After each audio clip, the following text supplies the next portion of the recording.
following podcast is brought to you exclusively by the Rad Rob Radio Network. On this edition of Straight Up 5 with Johnny Petraglia Jr., we welcome the 2024 PBA Playoffs Champion David "BOOG" Krol back to the show. BOOG became a two-time national champion and put on a show for the ages this past Sunday. We'll talk about where he started this season, how it felt to win 2 titles this year, and we'll talk about what he wants for his future in the sport of bowling. Plus, we will have the Imbecile of the Week. Let's do this. Let's get ready. Let's frickin' go. Straight Up 5 with Johnny Petraglia Jr. starts now. This is PBA champion Kyle Troop. Hey y'all, Jacob Ledrup here. Jeff Riggles here from 11thframe.com. Hey guys, Chuck Ritchie here, formerly of Bowl TV. Hey guys, this is Ryan Schaefer of track staff at Valley Bowling Center in Waverly, New York. And you're listening to Straight Up 5 with Johnny Petraglia Jr. Yo, the boys from Straight Up 5, Rad Rob, Dr. Ocho, and of course JP Jr. Pick it out. Fear the fro, baby. Welcome to Straight Up 5 with Johnny Petraglia Jr. A hard-hitting, in-depth, cutting-edge look into the world of bowling. This podcast will not only cover all things bowling, but will also give you a raw look into real-life issues. You'll get unfettered access into the mind of one of the most gifted bowlers of this or any other generation. Strike, and they claim it. Similarly does it. So without further ado, let's introduce you to the hosts of the show. Rad Rob Francois. Rad Rob Francois. Dr. Ocho. And the incomparable Johnny Petraglia Jr. On this edition of Straight Up 5 with Johnny Petraglia Jr., we welcome the 2024 PBA Playoffs Champion David "BOOG" Krol back to the show. You know, if I didn't suck at my job, well, that's just one less thing I would suck at. Good evening, everybody. I was in a hurry to edit that. I've been a very, very busy boy. Welcome to Straight Up 5. This is episode number 117. I am your host, barely, Rad Rob Francois. We got Crambone in the house, Kyle Michalowski in the house, Mike Ruther, hello. Billy M, what's going on, brother? Pete Cow, what's going on, guys? Thanks for being here. Ooh, this is going to be a good show. Despite my sucky-ass editing and my my intros, which I always get criticized for by the man I'm about to bring in first. He is the number 2 here.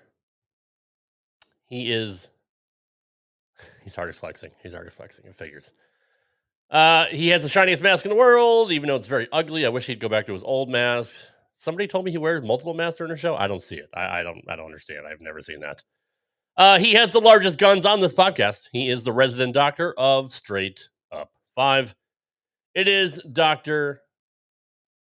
Tits McGee Ocho. What's going on, Och? I don't know what mask you guys are talking about, so we kind of need to get over this. Not sure what's going on. What mask? I'm changing masks. Rob, your green screen is so good that you're in Clearwater, aren't you? I am not in Clearwater. Do you read Facebook at all? I don't know how to read.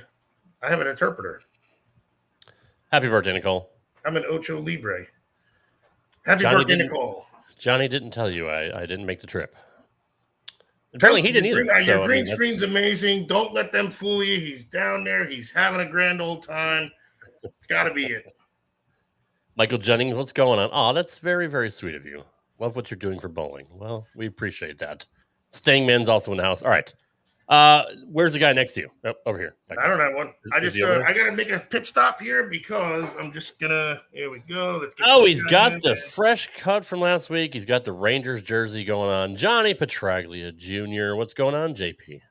I mean, I feel kind of bad about rocking the Rangers jersey since I'm actually a diehard Golden Knights fan. But Die not hard, diehard, yeah. not diehard. 3 years in the league. All right, go kiss. You know what? He's right. He's actually right. So, and I also felt like it accented my fantastic golf tan. So, figured I'd rock the Rangers jersey today. There's nothing you can't pull off, JP. I mean, you're just a sexy man. That's all.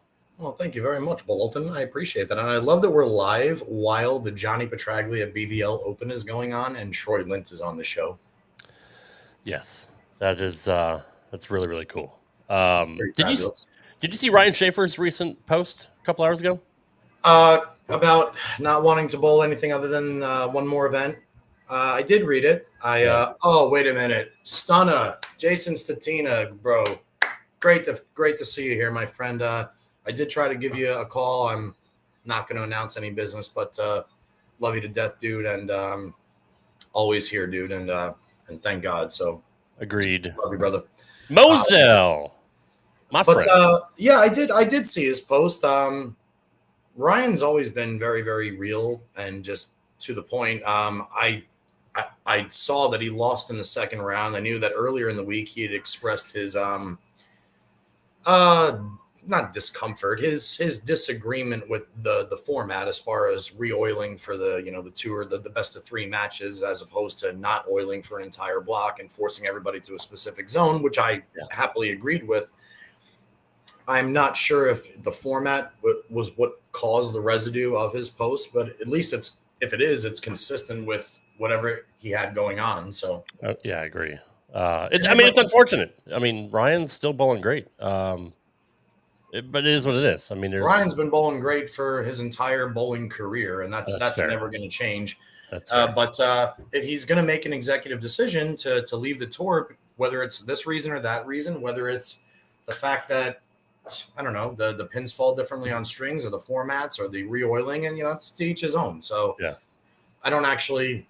I mean, we all love Ryan here, especially on this show. So whatever choice he makes, I mean, it's sad that we're not going to give it. If he sticks to what he actually wrote, it's kind of sad that we're not going to be able to see as much of him because he's a pleasure to watch bowl. Always has been. He really is. James Ellingsworth says, sucks at Troy. Looks like it hurt his knee in the second match and lost after shooting 260 first game. Just an ongoing thing that Troy just. It's part of me, like, obviously I always feel for Troy because I know how hard he works, but in the same respect, I wish I could have that many physical issues and still be one of the best players in the world. Exactly. Yeah. Right. It's like all he has time to do is bowl and manage all of his ailments, and then he goes out and he still performs better than anybody. Wins the Player of the Year on one leg. It's just it's pretty remarkable. He's a one hell of an egg and one hell of a dude, and as always wish Troy well.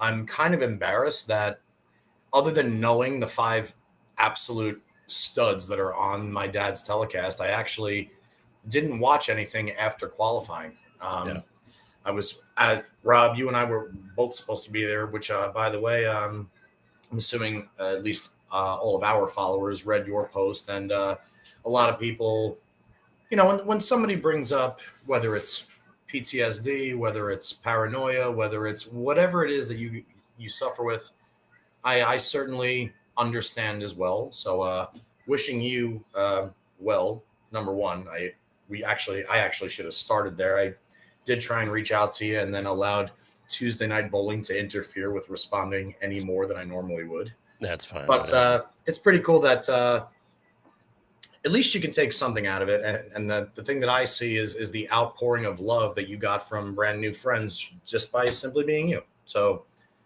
we all wish you well, and we never want anybody to be uncomfortable in any situation. And so just sending you some love, brother.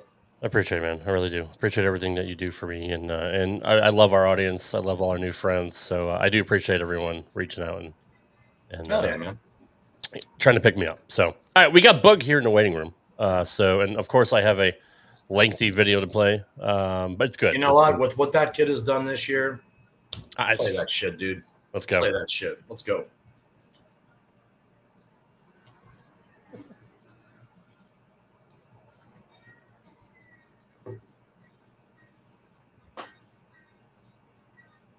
By the way, guys, Dave Krol, I've just been told, is a senior in high school. That'll buy a lot of school lunches right there. Certainly will. All right, here we go, guys. Here's the scenario. He needs a strike on this ball, or we're carrying it on to the next round. What do you think, Timmy? I'll tell you what, to bet against that rev rate and that two-handed style, you might have been watching Jason Belmonte a lot in the last couple of weeks, picking up some coin too. It's for the cheese. That's pretty good, guys. Boogie Nights takes home the title at the 2014 TAT February Roto Grip Challenge. $5,000. The Booger. Good job, brother. $5,000 for the Boogeyman. Guys, thanks for having me on down here. It's been fantastic. What about a wrap-up interview there? See if we can talk to Boogie. Just want to get you on camera here. Turn around and talk to the camera. Tell us what you're feeling, what you're thinking. You were a big favorite this week, or in this this event, and a lot of guys picked you to get down to the final. Senior in high school, is that right? Well, this money go a long way. Tell me what you're feeling right now. How does that feel to throw a strike to win $5,000? This feels great to win my first adult thing. Oh my God, I can't even explain it right now. As you guys can see, Dave Krol, the Boogeyman, the youngsters at a loss for words, real happy. Tell us how you feel about throwing that Roto Grip to range. How'd that feel in your hand? Oh, it felt awesome. The last 12 games I've shot with it have been awesome. There you have it. You like your chances in the main event as well? I think so right now. Feeling high. The guys at loss for words. Congratulations, Dave Krol. Well done, buddy. Back to you guys. Only lefty to go first. On the right with that lock. He delivers. And for Krol, he's hoping he doesn't have to go another frame because that means they would move to the left lane. That pit was almost interrupted, but still has enough on it to take the 10 out. Now O'Neal must strike. To strike to stay alive. David Krol is moving on to the finals. The satisfying moment of the match is sponsored by Snickers. Nothing satisfies like the Snickers. With his buddy Devin Williams talking with him, David Krol has a moment of satisfaction. What looked like tragedy. A month ago at the U.S. Open, Dino Castillo told me about the young man. He said, watch out for Boog. I'm like, Boog? Who's Boog? He pointed him out, and I watched David bull some at that event, and I said, wow, this kid's impressive. But he had a lot of really good things go his way today, and you have to have that to win on the tour. He won 3 PBA regionals last year. That's it. David Krol is your Delaware Classic champion, and Boog is a first-time PBA champion.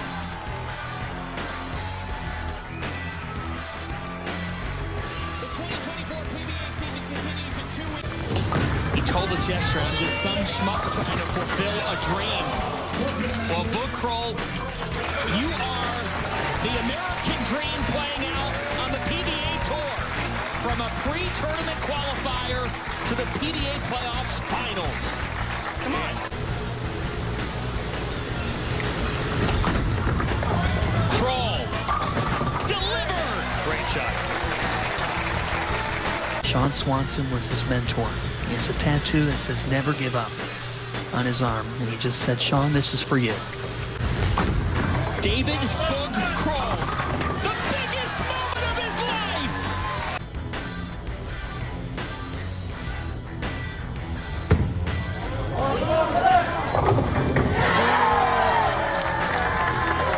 That's right. Hard. Thank you. All hard, man. Boog is cold-blooded. Let's go. The satisfying moment of the match is sponsored by Snickers. Nothing satisfies like a Snickers. And there's no greater satisfaction than the one this man has right now. He bet on himself. From pre-tournament qualifier, the back of the kitchen at his bowling center, to PBA Tour Playoffs Champion.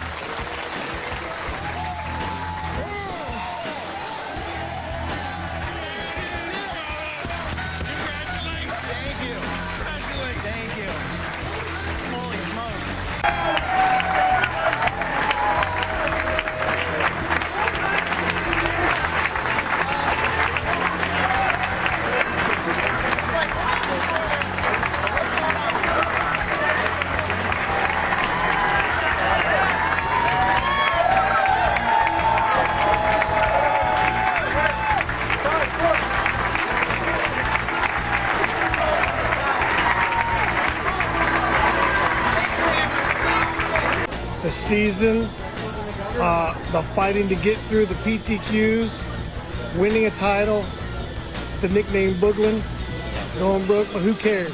You threw it unbelievable today, and a much well-deserved win. What's going through your head right now? Just this year's been insane, an incredible run. Never thought this would happen. If we go back to January, I was bowling the RPI in Vegas, and now I'm the playoffs champion, going through all the PTQs. I even missed a PTQ, so I didn't even bowl in Anderson, and I missed that PTQ. I got through everything else besides that one, and then Delaware I led and won Delaware. But to be here right now, it's honestly insane. You mentioned Sean in your last shot there. Yep. What do you want to say about him? Dude, he was the best guy. My mentor. He took me on a few trips before he passed away. And that, I wish he was here to see this, but I know he's looking down. And super happy for me. Krol, two-time champion, PBA Playoffs champion. Sick. Thank you.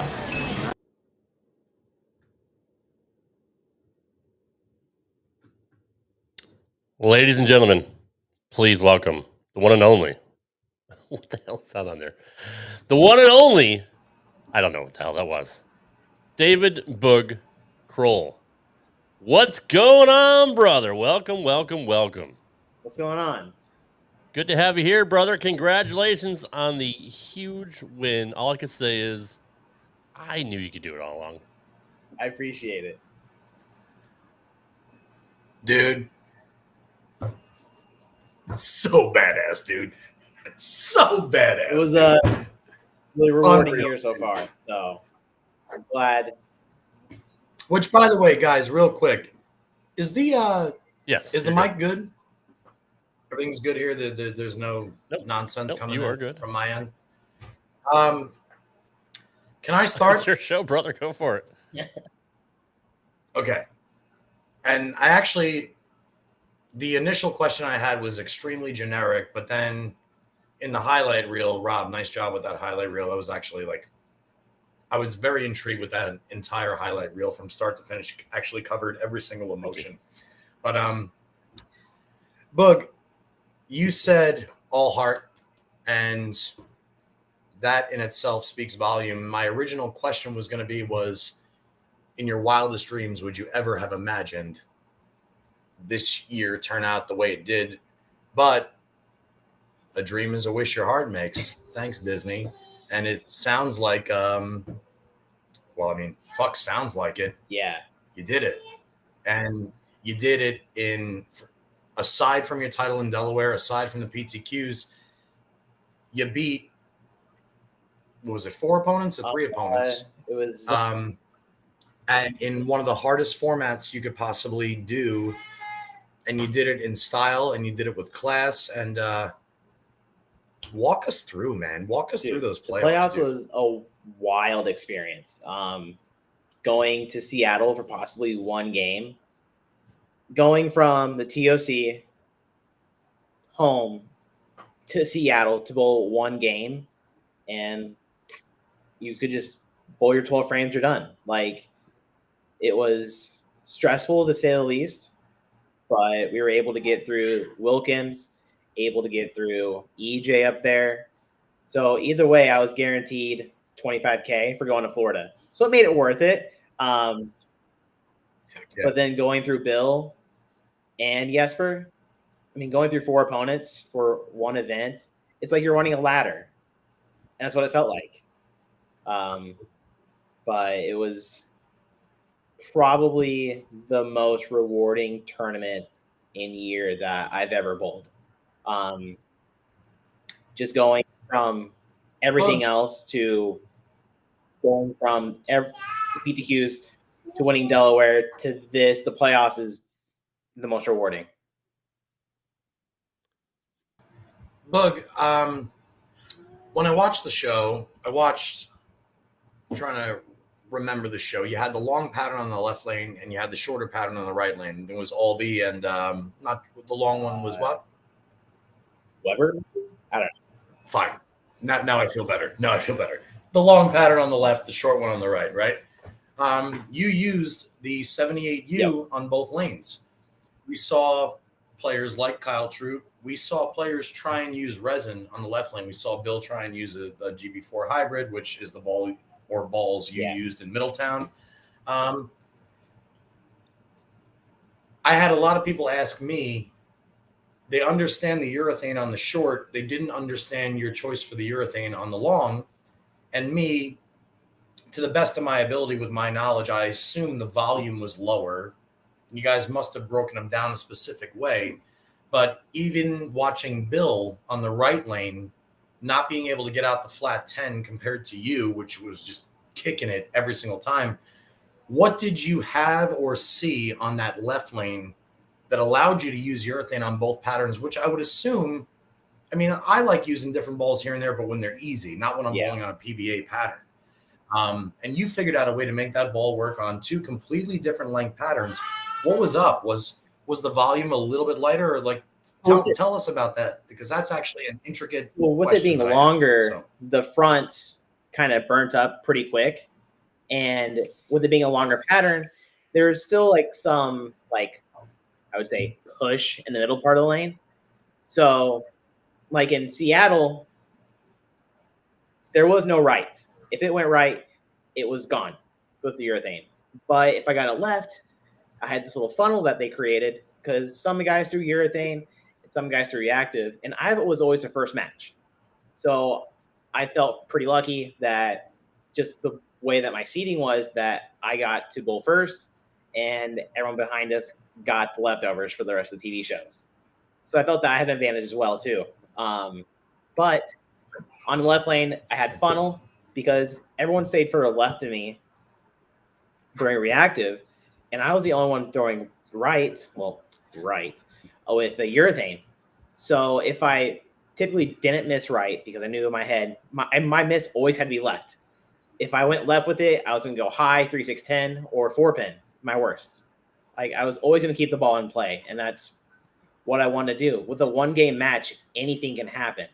So my best thought was I can probably get 9 on left lane throwing urethane.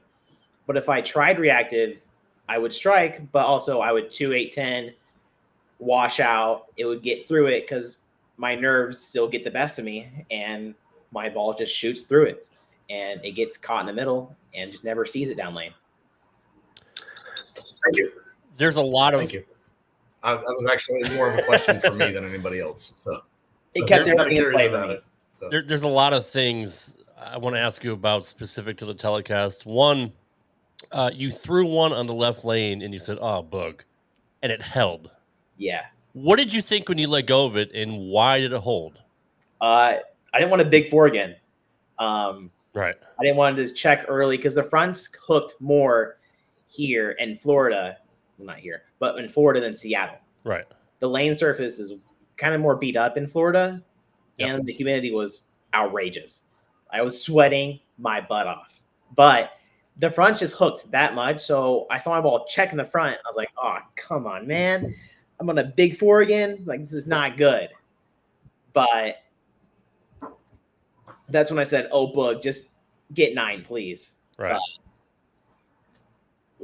That's we only did once, so I mean, you buried it. So I mean, it was weird what was going on when you let go of that ball. You talked to yourself a lot. Yeah. During those 2 games or 3 games. What was going through your mind? Obviously, you said the nerves get the best of you. Is that your own kind of self-coping mechanism to kind of keep you in check? Yeah, I'm my own worst enemy. Like, I will always talk to myself and be my own personal coach right there on the lane to be like, okay, remember the process, breathe, slow feet, just all of these things I have to work on each shot. And usually I have like a couple buddies there, like Kevin, Packy, BJ, right. But it was just me and Dino, and Mike was there. And it was just something I always had to remind myself. I don't want to get so caught up in the moment and just forget about how I got there. So just keeping my repetition, the pre-shot routine the same. You know, we asked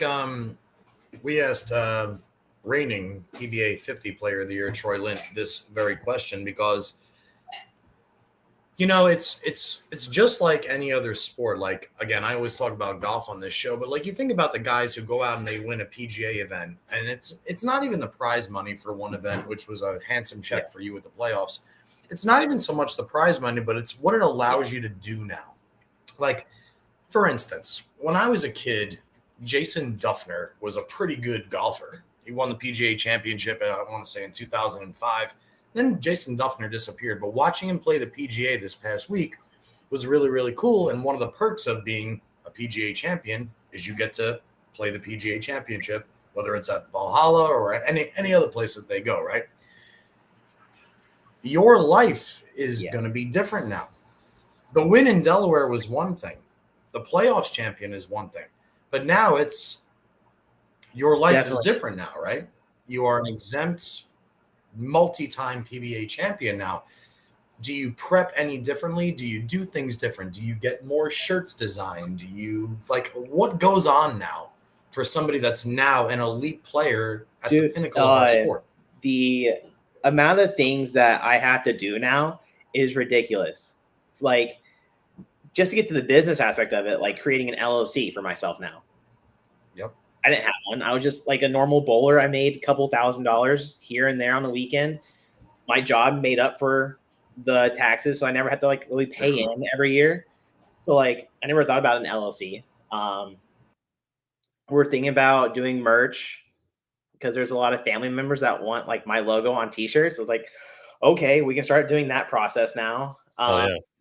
I'm meeting with a personal trainer next week to make sure everything is good. I know I put on a few pounds this year and I want to get down a little bit and just get overall healthier for the next tour season and the whole summer, and just take my life more seriously and get healthier. For that, I can have this career for another 10, 15 years.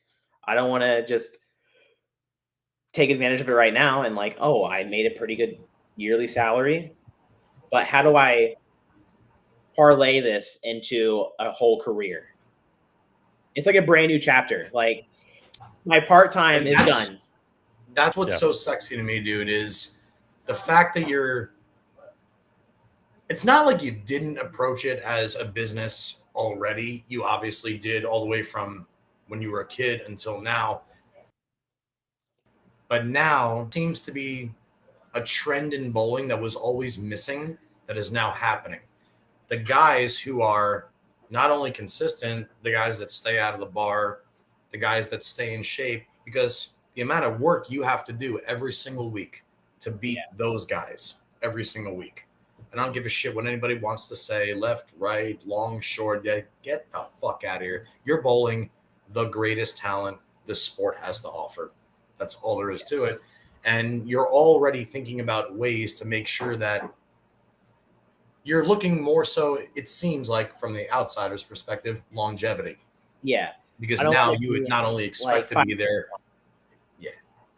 And I think that's badass, dude. So you're definitely already on the, well, you've always been on the right track, but that's even going to put you more on the right track. Yeah. And just trying to find new avenues of like, how do we bring in income? If I do slow down my normal job, how do I get more avenues for income that way? You know, you have a plethora of people that can help you. Obviously, I know there's all kinds of new things, like you said, that's opening up. But I'm sure you won't have any trouble getting to that level and help. You know, having people help you set up your LLC, and obviously you're going to have to hire someone to do your taxes now. But absolutely, of all the things that happened this year, or let's just say between Delaware and the playoffs, winning Delaware, did that give you a renewed sense of confidence that I'm in play any single tournament from here on out? Yeah, it gave me the ability to believe in myself and like I can actually compete and win out here. I never knew that I could win. Like, I thought I was good enough to win like a couple regionals here and there, a couple sweepers, and maybe I might do like a top 10 at nationals. I never thought I was good enough to win on the PBA tour. But I had all these people around me saying, you're a force to be reckoned with. And I was like, Can I ask you why? What's up? Why? Why did I you don't know. feel like you couldn't? Honestly, Low self-esteem, and like I didn't think I was like one of the greats, like a Belmo, a Simo. I thought top 10, I'm pretty good there. I can make it cash, I can make it cut. But actually competing and winning, I've done it twice now in 1 year. It's shown me a lot. It's opened a lot of doors. it's kind of amazing because you're what I like about you is you are a perfect mix of both sides of the coin. Like, you know, you're badass, but you also are humble enough to say, I don't think I'm badass. Like Troy. And then you say, it's all fucking hard, and I know I'm the shit in the moment. Yeah. It's a very, very good mix, dude. It's like being with a woman that's like the good kind of crazy. You know? Like, she's fucking nuts, but in the same respect, she's like the right kind of nuts. Yeah. So that's actually you're gaining a bigger fan by the minute with everything you say. It's pretty badass, dude. Which, by the way, we have to apologize on behalf of Ocho because he has an engagement that he's dealing with. So I told him I would anchorman the show for a moment until he comes back. That's fair. This one goes out to Ocho, who obviously loves Boog as well. Can you scream from the other room, Och? And just Are you talking? oh no, that's Jen. That's Mrs. Ocho. That's me. I got him. But he is here. He's here, and he will be back, Boog. Go ahead, Rob. Go ahead. So obviously, I patterned the highlight video after the WWE and Stone Cold Steve Austin because number one, you were ice cold Stone Cold killer, and it's remarkable. The murderer's row that you had to go through this year is fantastic. But number two, obviously, you won a replica WWE belt and given to you by the fucking giant Baron Corbin. Dude, massive. And I know you're not a tall guy yourself, but it was like looking up at Andre the Giant. Yeah, it's he's a beefcake. He really is, but really, really cool dude. Very, very down to earth. But it was a cool moment for me as a wrestling fan to see that happen. And now you have the belt, dude. You're the champ. And I feel bad for Kyle because Kyle obviously wanted a three-peat, but watching him begrudgingly clap for you because obviously Jesper is his best friend was a little hard to watch. But did he say anything to you after the show? Did you speak to Kyle? Yeah, he was. He came over to the show and congratulated me. He talked to like my wife, her parents, and my mom, and like welcomed him and like just approached him and gave him hugs. Like, dang, there's some good people out here still. Like, he's definitely one of the good guys. He really is. Guys like him and EJ. I mean, they're really, and even Belma, like they're ambassadors for the sport. And dude, you're one of those now. Like your face is going to be known all over the bowling world. If they didn't know you before after Delaware, dude, they know who you are now. Yeah. So even after so I was in Florida yesterday, Monday after the show, we went to First Watch for breakfast and we walked in and I locked eyes with this person at a table and I was like, he knows me. He was probably at the show. He saw the show and didn't say anything until he sat down and he's like, dude, congratulations. Can I grab a picture real quick? I'm like, yeah, I guess. Like, do people do that? Like, I can only imagine like how superstars feel, like Patrick Mahomes and like people like that. Like, it's just weird for me being like, I don't want to say like a celebrity, but like kind of famous. You can say it, dude. Yeah, you can say it. You are now. No, you can. And you're handling it amazingly. Thank you.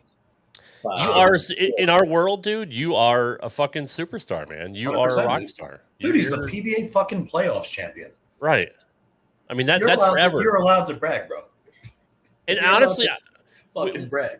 We have a lot of high expectations for you moving forward, as well as you probably are yourself. Yeah. But God forbid anything ever happens, that's still forever. Like what you did this year, you can't take that away. No. And you never know what's going to happen with injuries. I'm not trying to jinx you. I'll tell you what, look.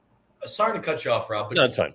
This is a serious question because you got Rob. You know, on Tuesday nights I bowl with JD's son Joseph. Right. I always ask this question. I actually ask everybody this question. You're about to bowl league. 10 minutes of warm up. I know where you're going. If I were to put a blindfold on you, like you look at the pins, you look at the approach, right? You know where they are. If I put a blindfold on you, where do your feet want to go? In other words, you know what I mean? Like, where is your comfort zone, if you even have one? Like, for me, my comfort zone is like 33, 34 with my feet, cross somewhere around 18, get it to about 7. Like, that's where I want to be all the time. And I'm a lefty, which means I don't get to do that very often on sports shots, but I can do it on house shots. Do you have a comfort zone? Because we've seen you throw it over the left cap. We've seen you play up the gut. We've seen you throw urethane resin. What's Mr. Krol's comfort zone? It's going to sound ridiculous, but the big dot right in the middle, I like standing in between that and just hooking it, man. Whenever I can just hook it and just spray and pray and just see that. Hell yeah. Dude, I love spraying and praying. It's the best. It's the best. Like, give me a good old clip house shot. I love it. Fucking awesome. That is awesome. And there's a lot of haters out there. Not to the level of Belmo, but there are some haters that I've seen some comments on the thread of your wins from the PBA Facebook group and all that, where people are talking about spray and pray and two-handed's ruining. Wait a minute, Rob. Blah, blah, Two blah, things blah. about those haters. One, the loudest boos come from the cheapest seats. And That's number true. 2, if they're talking about them, doesn't matter how they're talking about them. They're talking about them. That is true. Play it as a positive, right? No, In that's some true. respect. Even bad press is good press. There's a quote that's going to be on my next either like TikTok or like Instagram. I have it on my phone. Let me get to it. It says, you find that shit. talk good about me, talk bad about me. Just please keep talking about me. That's badass. That is solid. Yeah. And it's so true. It really is. I mean, like, seriously, dude, think about it. I know more about musicians when they talk bad about them. Yeah. And then I'm like, oh, who's this musician? Oh, I like their music. Like, I listen to them, when we're talking about it. Unless it's like in cases like, I don't even have to mention what's going on with Puff, but you know what I mean? It's like Boog just said, any publicity is good publicity because they're talking about you. And now, not only are they talking about you, Boog, but you got through two playoffs champions, and well, I know you didn't have to bowl Kyle, but you know what I mean. But you got through at least one playoff champion, and Jesper at least had a fucking full tank of fire going against you because he lost to his best friend, or he beat his best friend, who is the defending 2-time champion of this event, and you took home the belt. I mean, want to talk about one of my favorite influencers of the younger generation is a kid named Sam Sullick. He's a weightlifter, and he's somehow figured out a way to not only be like one of the most beautifully like jacked guys ever, but he's so down to earth, and he's like got to hang out with Arnold Schwarzenegger and all these guys. And what he always says is being big is already a flex. Like, you don't have to flex if you're big. Being big says that you do a lot of fucking work to be big. You are holding the playoffs championship belt. That is a flex, dude. So, like, no matter where you go, you're already humble enough, and that belt is a fucking flex. I'm so fucking proud of you, dude. I'm fanboying. 1 second. Thank you. This is a pretty cool comment. Clifton Don says Boog needs to walk into Applebee's or Buffalo Wild Wings with the belt. That would be badass. His banner will be hung up, which must be surreal for him among the elites. Like, you should walk in everywhere you go with that belt. I don't even fucking care if people stare at you. Like, I walked through security with that, and I got so many of the up-down looks. Like, I can only imagine what they thought. Like, oh, from probably midget wrestling, right? And just no one asked a single question until I got to my home airport and was like, "What's that?" Right. That's hilarious. Midget wrestling. And it's not like that's a WWE belt. Yeah.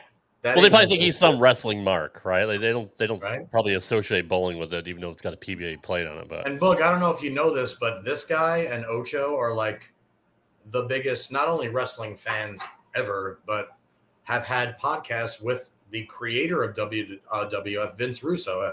Am I he's the head correct, writer. Rob? Yeah, Vince was the head writer, and yeah, I've interviewed several wrestlers. But So yeah, it's kind I of mean, cool. Maybe one of these days we get Boog and Vince Russo together, and then we could talk more about the belt. You know, it's kind of badass. That would be nice. Were you a wrestling fan at all, Bug? I watched like in the early 2000s with like The Rock, the Hardy Boys. Right. But the recent stuff now. Yeah. Me neither. With the I belt, was more of the Hogan, Savage, Jake the Snake, Big Boss Man era myself. Yeah. I kind of exited the WWF scene when John Cena entered. I like John Cena, but I was like, actually more Stone Cold.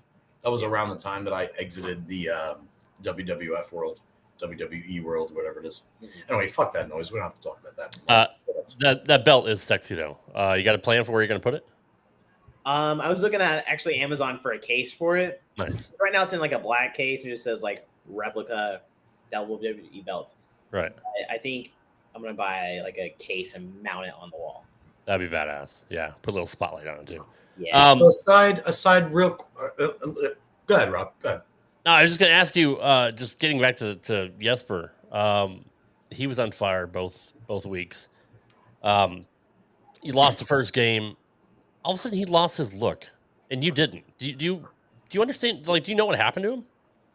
I don't. I think he saw his ball hook early on the right lane and just kind of got freaked out by it. Because when you're going dual pattern, it's so hard to stay like locked in. Right. Whenever you lose a lane, it feels like you lose both of them at the same time. At least for me, because the right lane brought me troubles like game one because there's no practice on it. We only got 2 balls, so I had no carry down. No one helped me, so it was just like all myself. So I was like, I have to throw it hard, and just hopefully I can get a double somewhere to put some pressure on him, and I couldn't. Luckily, it was race to 2. No, luckily it was. But come the roll off, were you like convinced? Like, I got this. Like, this is it. Like, were you confident going into the roll off? I just was happy I got to the roll off, and after I finished my frame, I looked at Mike, and he said, "You're starting right lane." I mean left lane. Yeah. I said, "Okay." He's like, "Come talk to me." I said, "Okay." So I walk over there. He says, "Dude, it's just bowling. Move left, throw it hard." I said, "Okay." I can't do that. That's one thing I can't do. So he's like, "You're going to start left lane. Just get off that lane. Get 9." So, okay. You know what, Bug? I'm going to feed off this for a second because this is something else I observed when I was watching you bowl during the playoffs. For all of our non-viewer or like all of our viewers, most bowlers understand that when you curl your pinky, it usually means a little bit more side turn, a little bit more tilt, a little bit more angularity. And if you untuck the pinky, it's a little bit more forward. Yep. When you were in Middletown, you were tucked the whole time. Yep. At the playoffs, you were tucked on one lane and untucked on the other. Yep. Talk about it.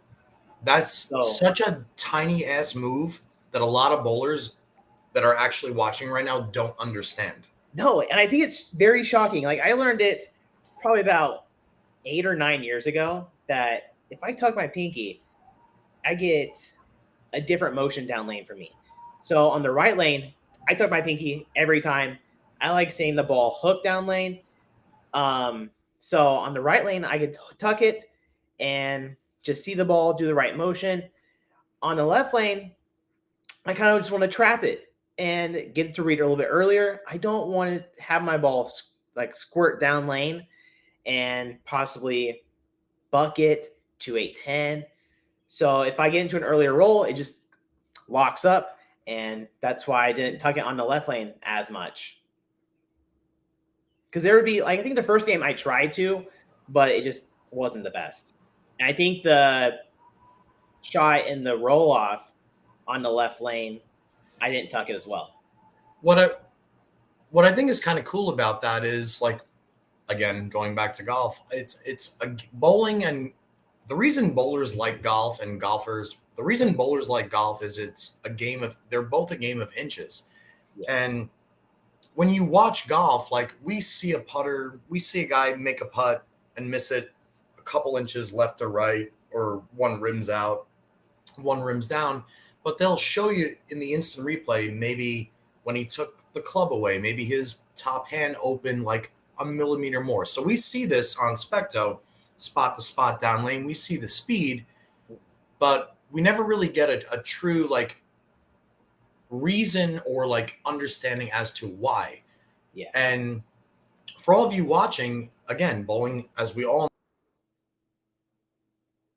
know, is a game of inches. I mean, a 4-pin and a dead flush shot is, but to see something as simple as this to create that much difference in our sport, those are the kind of things that like people that don't bowl will say, I never realized bowling was so mechanical, was so physical, was so yada, yada, yada. So Cal Poly, Walter A. Williams Jr., like intuitive, like they have no idea what goes into it week to week. And I was actually just curious. And I actually thank you for your explanation. So just it was badass.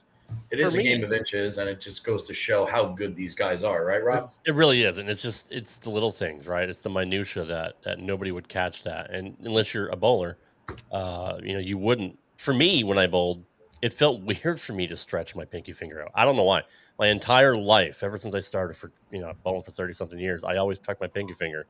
Well, and mechanically, I didn't know it made a difference. Like from hearing Boog say that, that's mind blowing to me. And you know what's crazy for me, Rob, is my idols growing up, aside from Dad, were Parker Bone and Jason Couch. Mm-hmm. And Jason never curled his pinky, and his rev rate was one of the sexiest we've ever seen. And Parker almost always curled his pinky. Yeah. Parker throws it a lot harder than Jason. He's a lot more direct.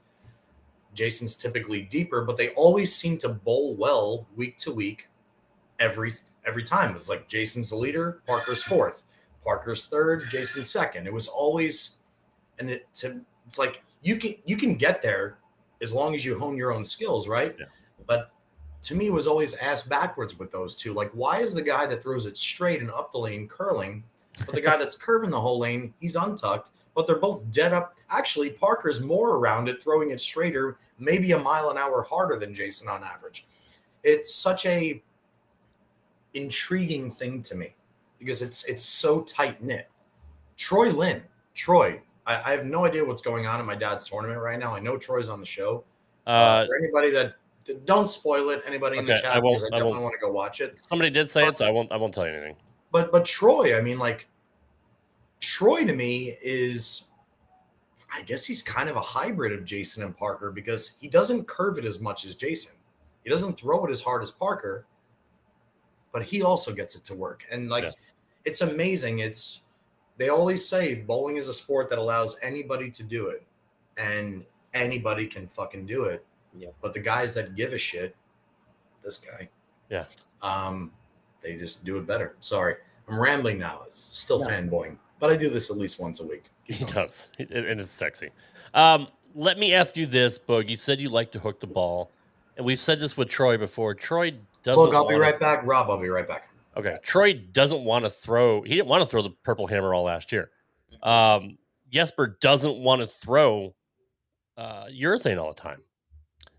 Did you ever think at any point, I'm just going to try urethane, stand left, throw it out right, see what happens?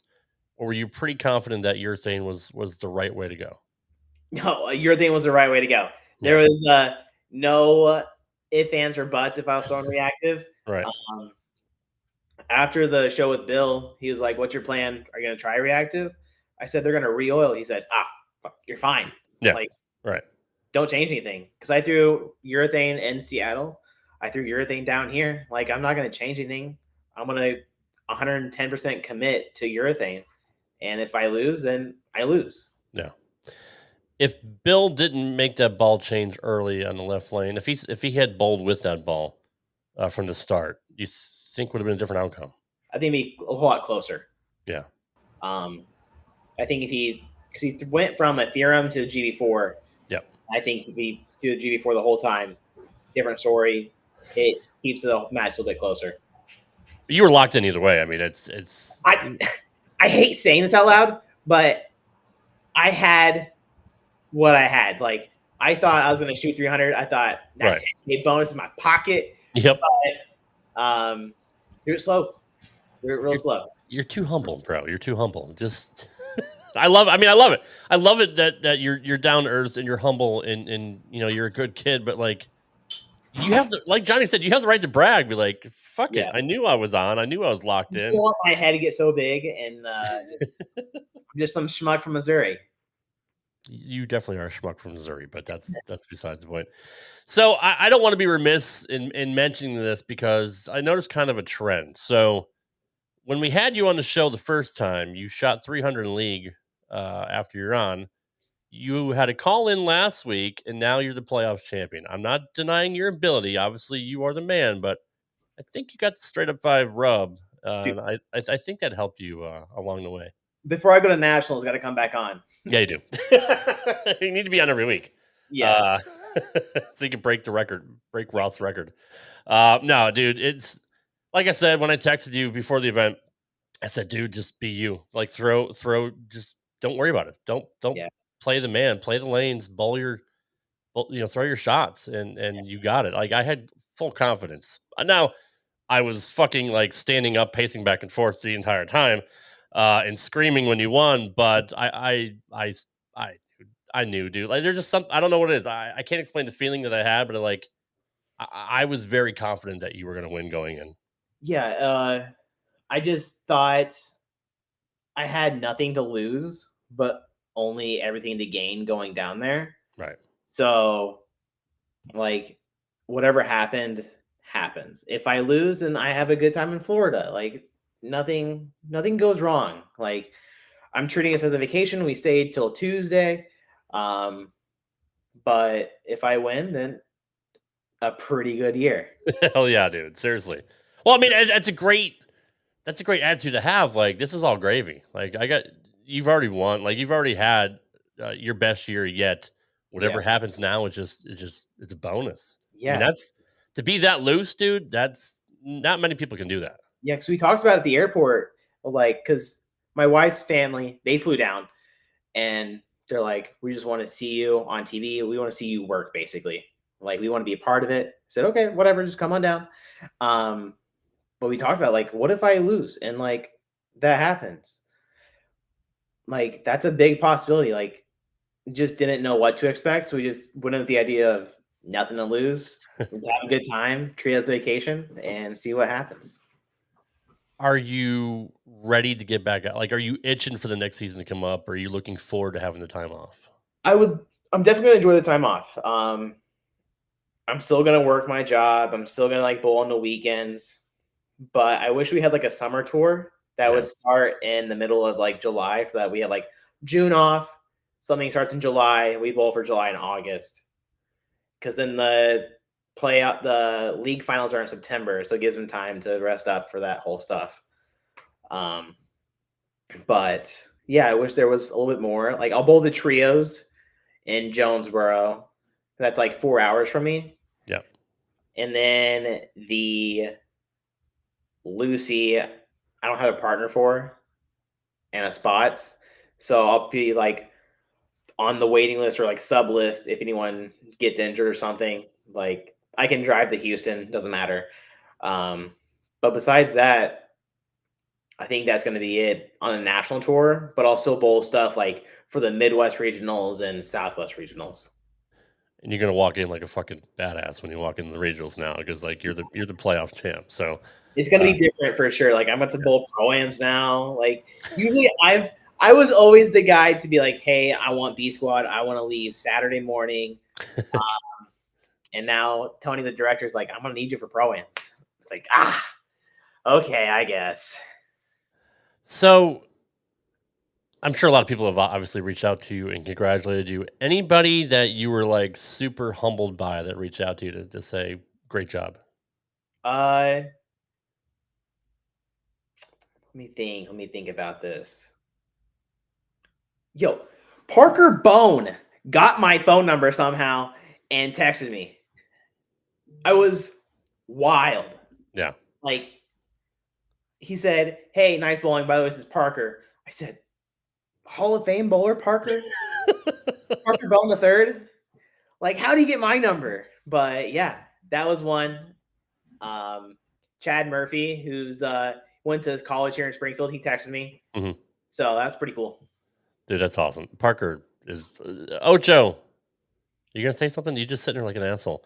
Ocho's great friends with Parker. They're from the same area. They both bowl Howell Lanes. Obviously, Och, there's nothing bad to ever say about Parker. No one ever can. Like, the guy's the most polite guy. I swear to God, the first time he swore to me, he whispered it in my ear because he was like, I don't want anybody to hear this. Not being like he's an ambassador for the tour, and he's like, it's amazing how maybe he goes home and F-bombs it away. I don't know. I doubt it because I feel like you have to have that kind of discipline anyway. It's nice of a guy to do that. No, that's what I feel like. He's actually that good of a guy. And he'll talk to anybody. Like, he'll legit talk to anybody. That is really cool, though, that he reached out and found your number. Dude, that's awesome. Seriously. That's really, really cool. Och, you got any questions for the champ? What's the Rangers score besides 1-0? That Florida. I'm just curious. No, I'm just kidding. I gotta go do stuff, and I'll be right back because you freaking rule, Boog. Thank you. Crushed it. You were the man. You're still the man. Evelyn is a big fan too. Yes, she wanted to say hi, Boog. He's right there, honey. He's right there. See? There. That guy. Oh, yes. She is absolutely adorable. So Johnny, yes, sir. I don't know if we asked him this last time he was the first time on the show. It's something that Johnny and I always ask everybody, and I'm sorry if I forgot. What's your favorite ball of all time, Boog? Favorite ball of all time? Good question. It is either the Monster Bruiser, the black and blue one, or the original Twisted Fury. I was Time out growing up. Just fell in love. Yeah, so I had about 3 or 4 Twisted Furies. I had the Destructions, everything like that, but the original, the red, gray, silver one was my favorite. And then I got the Monster Bruiser in like Reno whenever they did nationals out there, and I had my name engraved on it, and that's one that really stands out. Rob, the Monster Bruiser, just to give you an idea, because you are a bowler, an old school bowler. The Monster Bruiser was an original forest green quantum core, which was a mushroom, and the cover stock was Power Coil 17, which is what they used on the Danger Zone. Here, so hold the on. Monster Bruiser is literally a That's Danger sick. Zone and a Yeah. quantum having a baby. That is disgusting. It's the grossest, sexiest thing I've ever heard of. Did Boog leave because he's so turned on, or do you have to use the restroom? Maybe, Doesn't matter. Or maybe He's actually allowed still to has, do whatever he wants. Maybe he still has the But ball. Maybe he's going to get The it. Monster Bruiser dude was one of my favorite balls that I totally forgot on episode, what was it, 60? Or Oh, we yeah. talked about my top 20. Yes. I never even got it in there.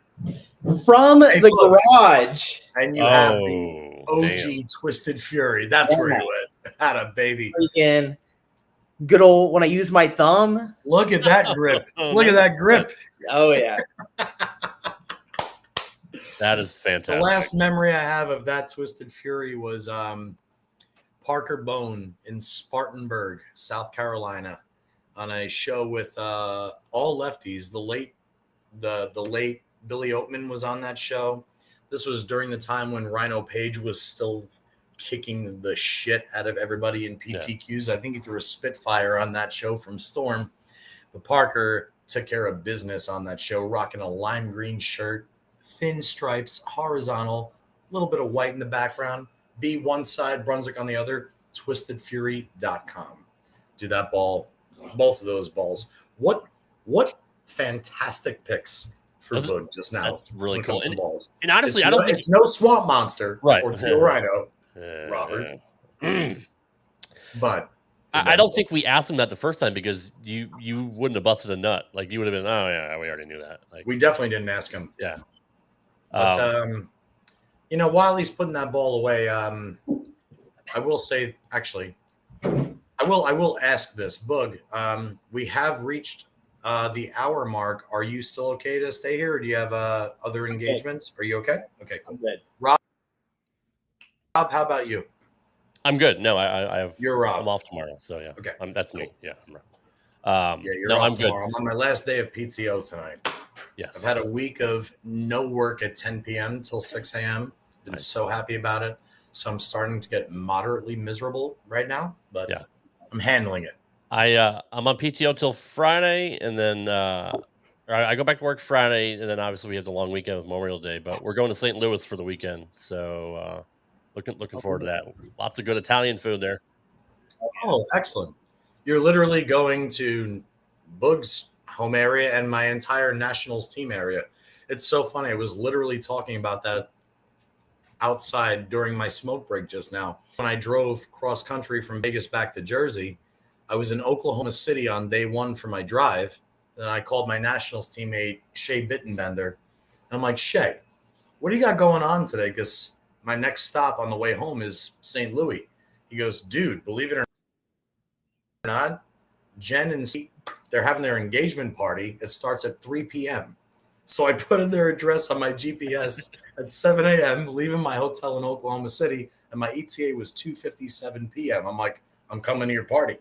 Hell yeah. It's fucking awesome, dude. That's so cool. How far are you from St. Louis, Boog? I'm about 3 hours. Okay, well, I was going to say if you're a little bit closer, I'd stop by, but yeah, no. You're more towards I think they're at like St. Charles and centers like that. Yeah. Shrewsbury and up there. Big bowling community out there in Mizzou, obviously. I mean, like Nelson Burton Jr., Pete Weber. I mean, come on. Yeah. Dick Weber. I'm also going to say Shea Bittenbender because he's as decorated as Adam Barta when it comes to the amateur ranks. But, I mean, like, what a great bowling area you're in. And it's probably got to be, like, one of the reasons why you're so good, Boog, because you're always bowling great talent. I watch the Southside doubles every year. My best friend Stephanie Sheridan goes out there every single year. I mean, you're bowling great talent all the time out there, huh?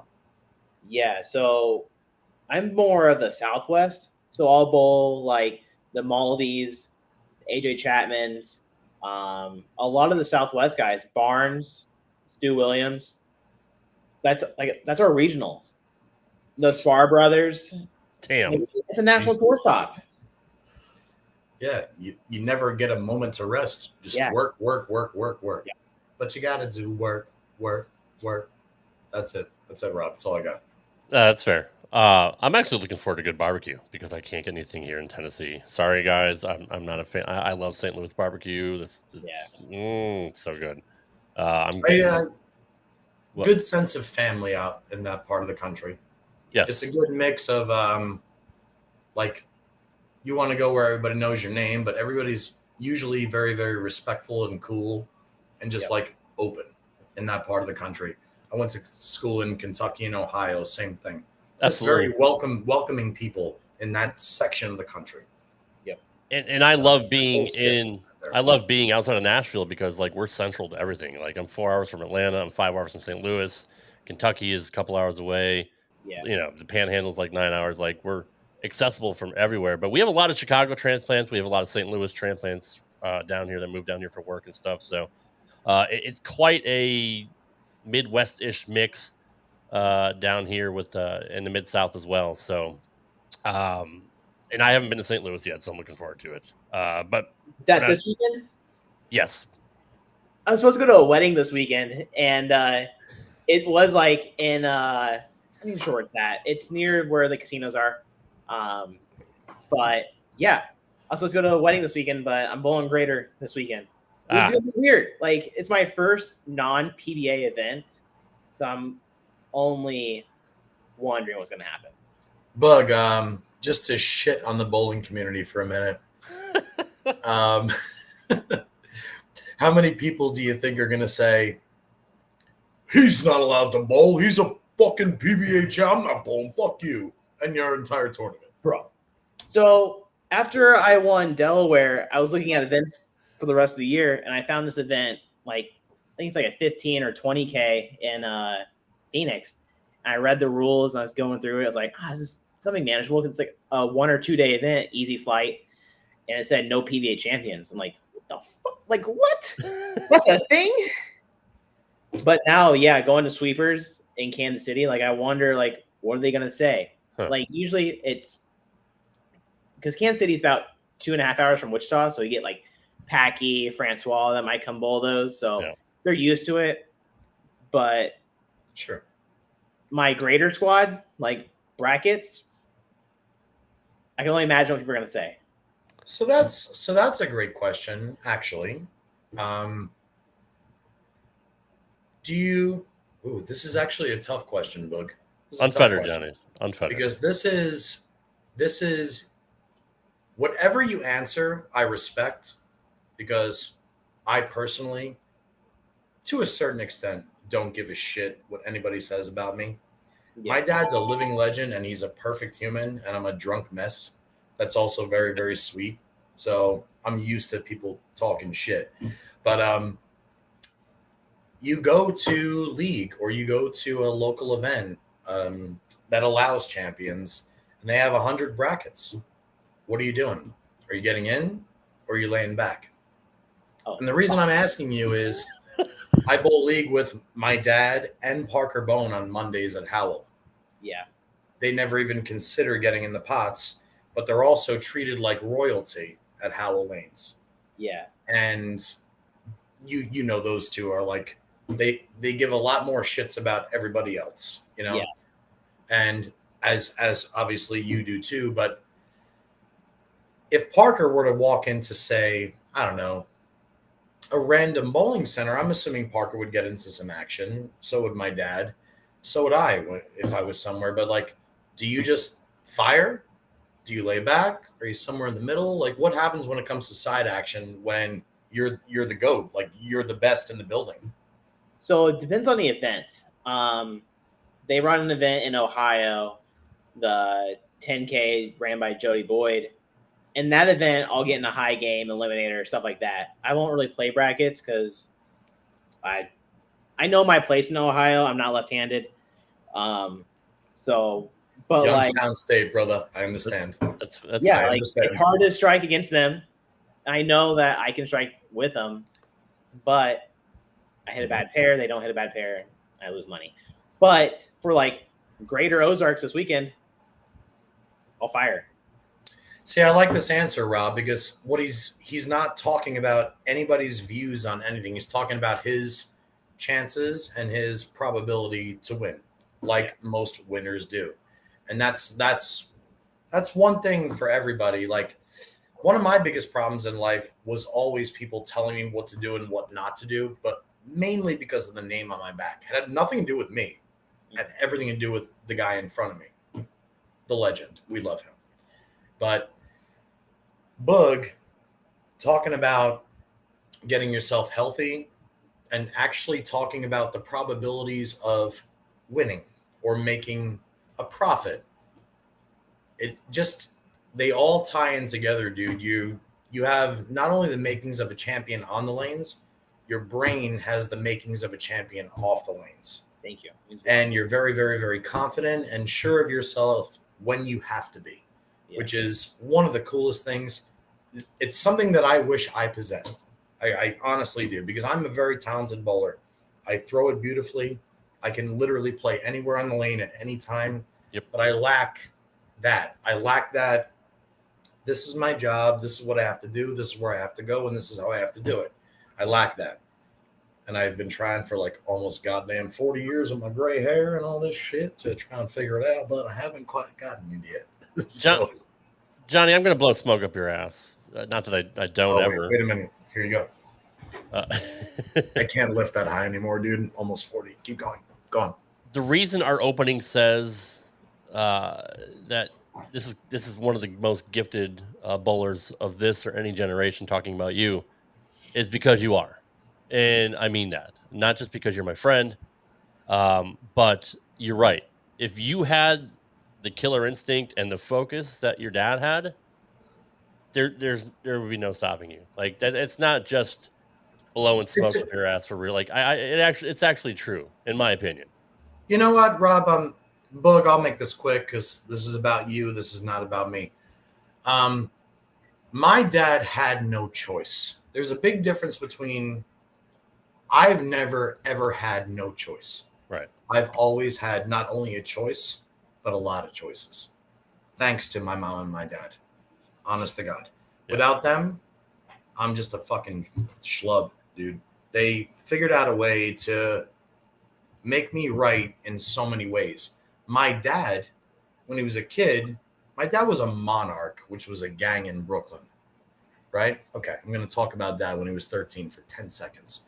He was a fucking gang member in New York. And in New York, especially Brooklyn, one of a few things happens. You join the big guys, like the Godfather friends.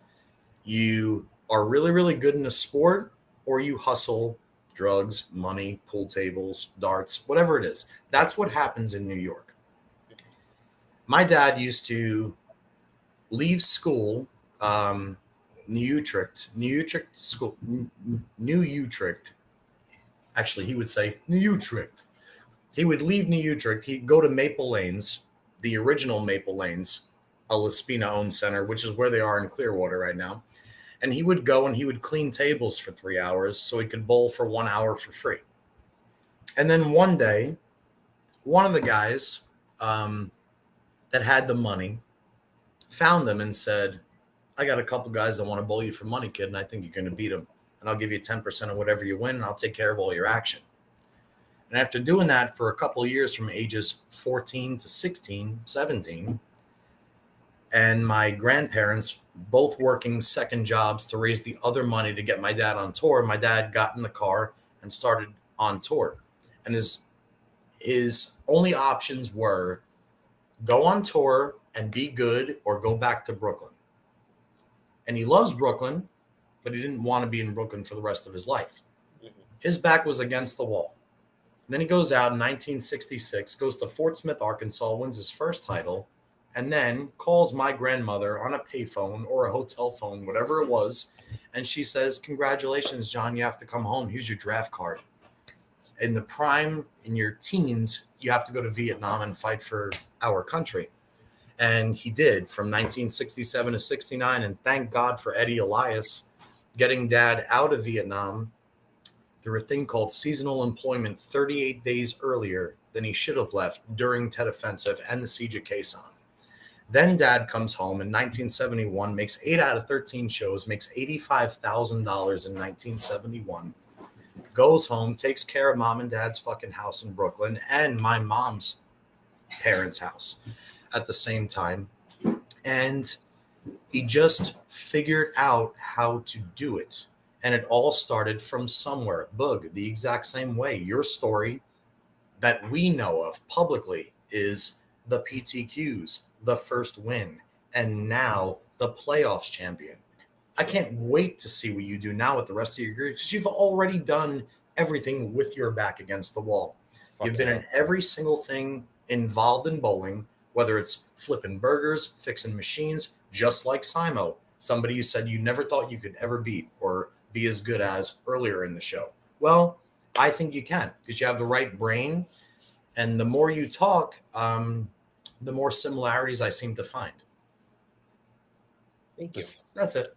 I appreciate it. That's a great story, Johnny. I never knew all that. Just real quick, like that story of your dad kind of reminds me of a comparison to Ted Williams, right? Gets drafted, goes in, I don't know if it's World War I or II. I think it was II. Comes back and fucking kills it, right? Got the highest batting average of all time. Like, that's just cool that your dad was able to come back and just fucking kill it. Like, that's disgusting. And just goes to show you, like, anybody can do it. Because my dad's always frantic. My dad is always making sure that everybody around him is okay. He's making sure everything's always in order. But when he's on the lanes, like the 300, you see him whispering under his breath for the 3 shots on the 10th frame. So when he comes home, I'm like, what were you saying to yourself? He goes, 3 shots to college. Get on the approach and throw this fucking ball. I don't want to think about anything else. 3 shots, you and your sister go to college. That's it. That's so cool. If it was the 8th frame of league, he'd be bitching about his finger, his knee, his reaction. The tape is not in the fucking thumb hole right. This kid's screaming. But then here I am. I got this when I need it. I mean, it's a sexy quality. It's a very, very, very sexy quality. It is to have. He has it. This guy has it too. Our friend Nate Garcia, BTQ guys look up to you, fam. Definition of hard work.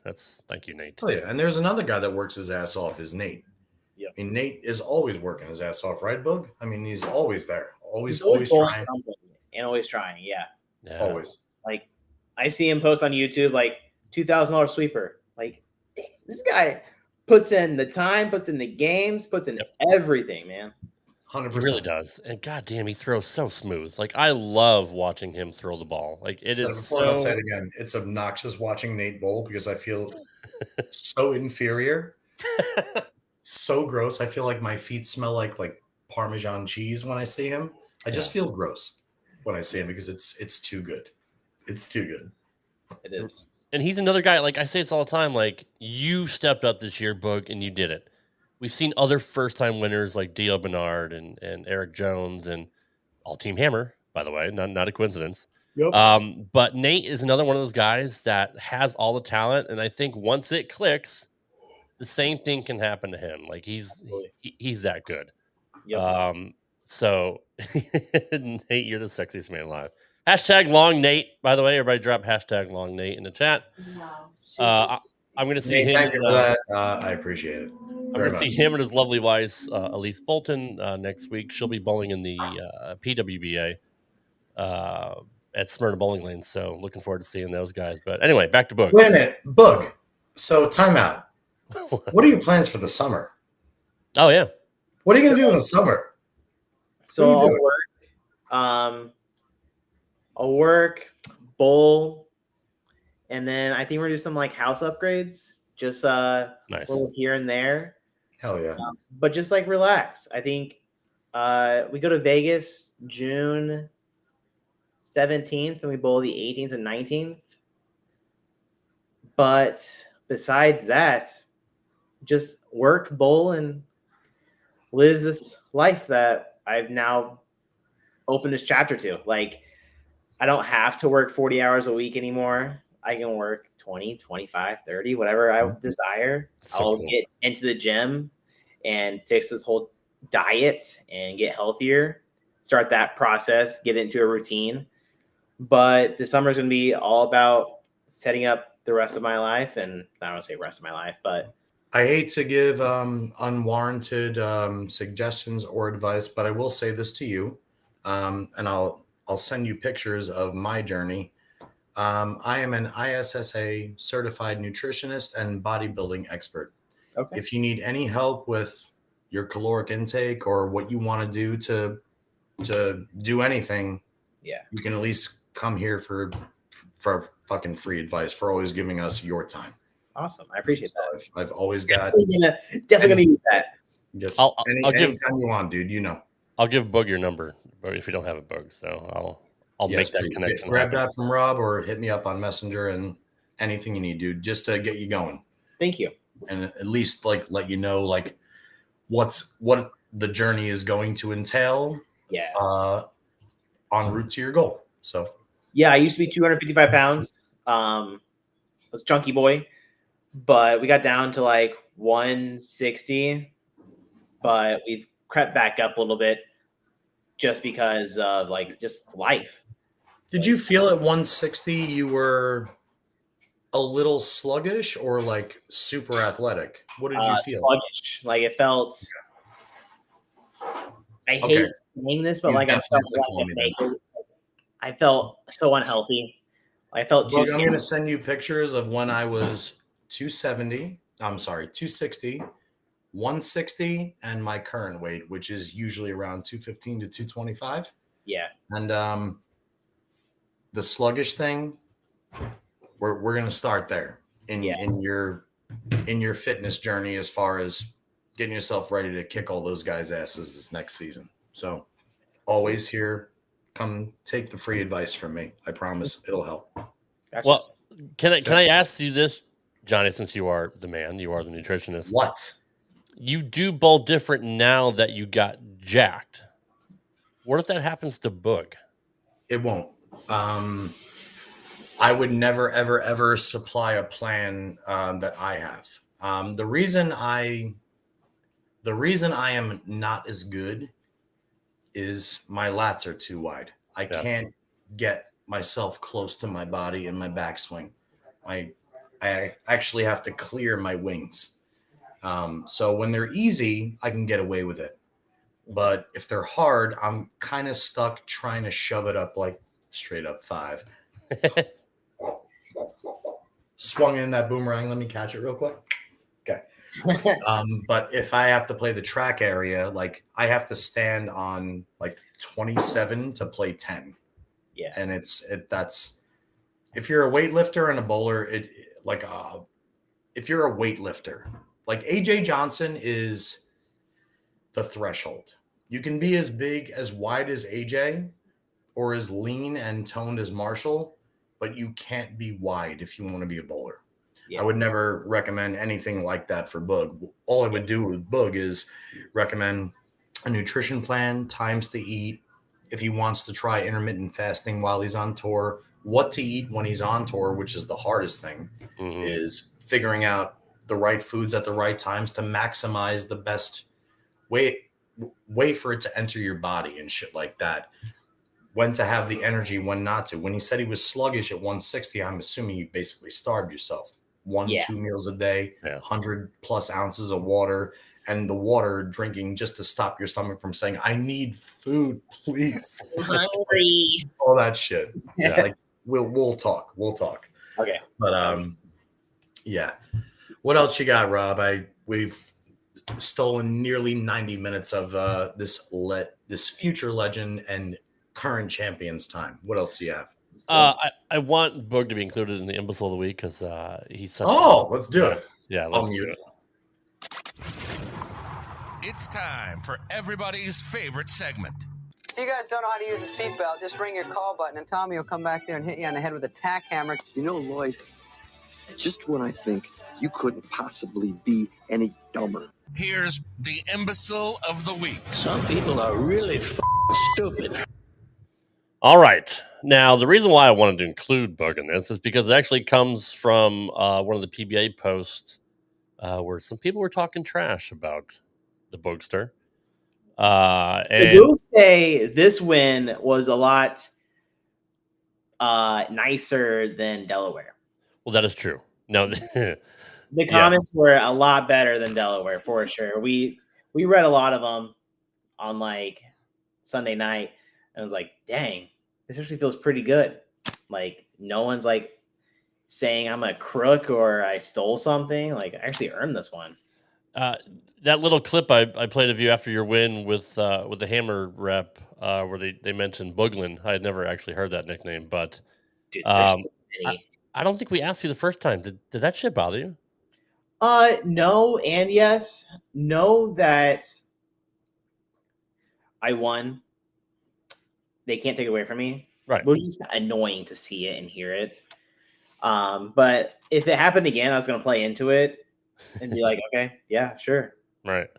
I mean, look, you did what the lane gave you, right? You didn't have a choice. Like you're fucking lofting it like Robert Smith out to the fucking arrows. Like sometimes you have to do that. I mean, you're not the first person, obviously, to ever do that. So fuck what they say. Yeah, I agree. All right. So we put up a viewer poll, actually. So it's the first time we had done that. I put the screenshots of some of the assholes that I found on that thread, and I don't remember exactly what the thread was, but I'll throw up the comments from the winner. It was overwhelming with 29 votes. Let's see. Let me start here. Where is the first one? There we go.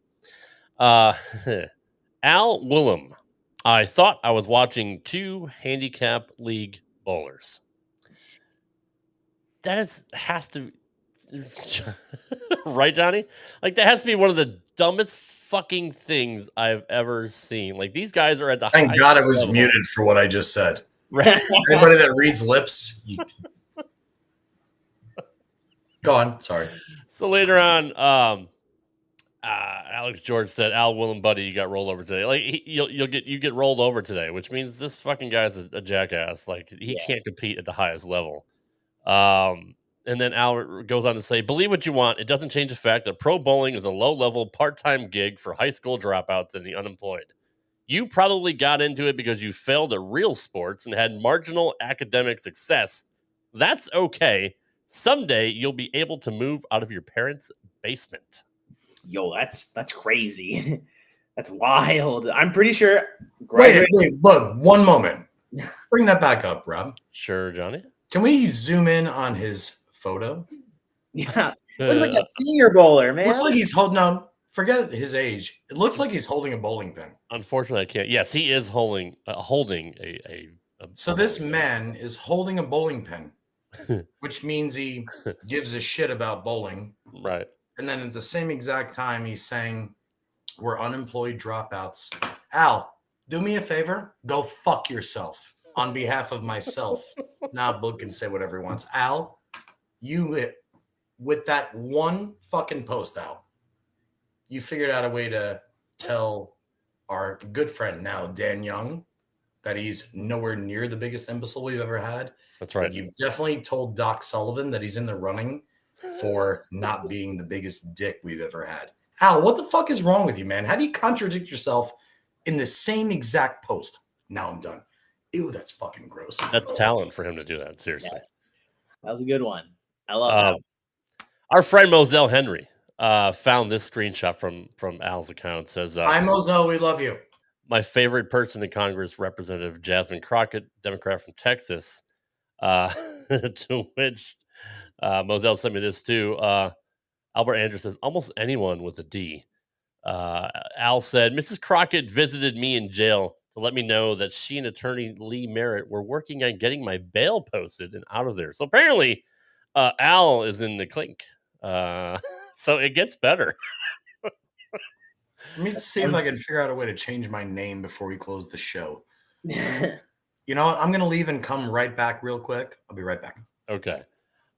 So yeah, this guy is a winner. So I had commented down below, Al, you have been nominated for this week's Imbecile of the Week. Tune in to Straight Up 5 with Johnny Petraglia Jr. Wednesday night, 8 p.m. Eastern to see if you won. He said, "If I did tune in, would it boost your number of listeners to double digits?" I mean, this guy is a real piece of work. He's a real piece of work. He's kind of a tool bag. Yeah. So Chris Kondo said, Al was a World Series of Poker dealer.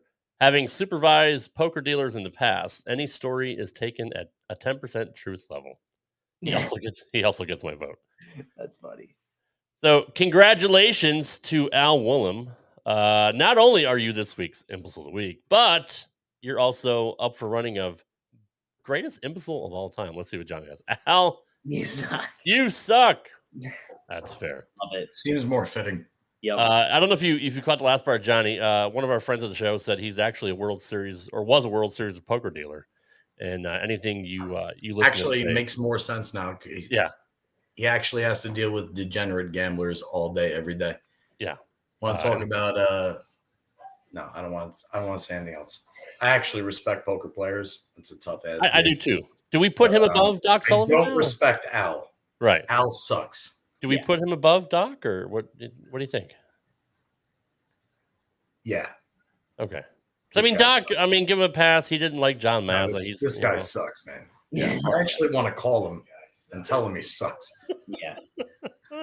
I was hoping he would have tuned in, Johnny. I gave him an invitation to show up. I told him he was nominated and when to show up. Al, I'm publicly calling you out on social media. You want to come here and defend yourself? I'd be more than willing to listen to you. But as of right now, from my vantage point, you're worthless. Can they get like live streams in jail? Meanwhile, we're asking the PBA Playoffs Champion to sit here while we bust somebody right now. Dude. I like what he just said. The reason he's being quiet about it is we shouldn't do this to Boog, with all due respect. No, I mean, I graduated high school. I got a job. We bought this house. See, you were already a success before. I've had a pretty good life, Boog. My dad, who never went to college, happens to be the 16th greatest bowler of all time, and I've somehow figured out a way to live off his legacy. I may be a fucking scumbag lush, but he's not. Whatever. You know? So, Boog, you were already a success before you won your tournaments, and now you're Rob, even. Stop sucking my left ass cheek. Are we done with Boog? I'm talking about Boog. Can we say something nice before he goes? I am. I was talking about Boog, not you jackass. I said Boog. Sorry. Boog was already a success. Exit stage, right? No, you're staying here. But he's a bigger success now. But he doesn't have the big head on his shoulders. At least not yet. But I don't think that's ever going to happen. We're just losing hair.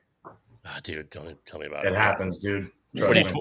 My hairline used to be here, and now it's like it just keeps going this way. It keeps going, and yeah, wear a lot of hats, bro. That's what I do. Don't wear hats. That'll stop the follicles from actually curing. That's true. I went bald at 22, so I've never actually seen your head. That sounded filthy. Do you want to see my head, Johnny? I do. In the words of Kyle Troop, I do. Welcome to Straight Up 5 After Dark. All right, Rob, sign us We'll off. save that for off air, Johnny. I'll send you a head pick.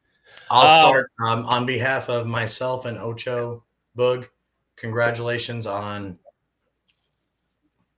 I'm assuming, one of the best years of your life, dude, and it was a pleasure to watch, dude. Thank you. Absolute pleasure, and looking forward to seeing what you're going to bring for the rest of your career. Thank you. From both of us. I will hook you guys up off air as well, Boog, so you can get on your fitness journey. And just, dude, from a bowling fan, it's been a really fucking cool thing to get to know you and to call you a friend and to see your success this year, dude. Our hats are off to you. Like, seriously, like it's a storybook year for you. And you're only 28, right? 28, yeah. Fuck me. You got so much time left, dude. Seriously. Like, Thank we're you. looking forward to seeing what you do in the future. That's so badass. You're our number one guest, brother. We'll definitely have you on more often, but and I'll keep in touch with you. Like, let us know what's going on this summer. If you win any fucking regionals or, take somebody for $6,000 in action, just shoot us a text. I will. All right, brother. Thank you, Boog. Appreciate it, man. Thank you. The 2024 PBA Playoffs Champion, David Boog Krol. Thank you, guys. Good night, sir. Good night, brother. Good night. Oh, Johnny P. Like him more and more and more the more we talk to him. What a fucking badass kid, dude. He is. It's like we say it every single week. He's real. He's real, and he's already taking strides and doing the right things to better and prolong his career. It's so cool, dude. It's remarkable the composure that he's had this year, especially having to go through all the PTQs, right? And finally get that breakthrough win in Delaware and be like, you know what? I really think I could fucking do this. And then to be number 9 and I think 9 in points. Yeah. And going through everybody like he did, dude, going through Forget EJ. about being number 9. He had to be pumped that he was in the top 16. Oh, absolutely. Yeah. No, for sure. Just right there is a spark. It's something being shoved up you like, let's fucking go now. Right. Let's work. And I told heard him Ocho react to what I just said. I heard ooh, ooh. I texted him and said, too. I texted him and said, EJ's beatable, bro. Like, we know he's the best in the world right now, but like, everybody's beatable in one game, but when you have to win one game 3 or 4 times against the best in the world, it speaks, like he said earlier, it's like it's combating a stepladder. Yeah, you're winning a tournament so many times to win it once, like I always say about the Masters, but. And prolonged over 2 weeks, like in 2 different centers. That's fucking nuts, dude. He deserves it. He does. He earned it.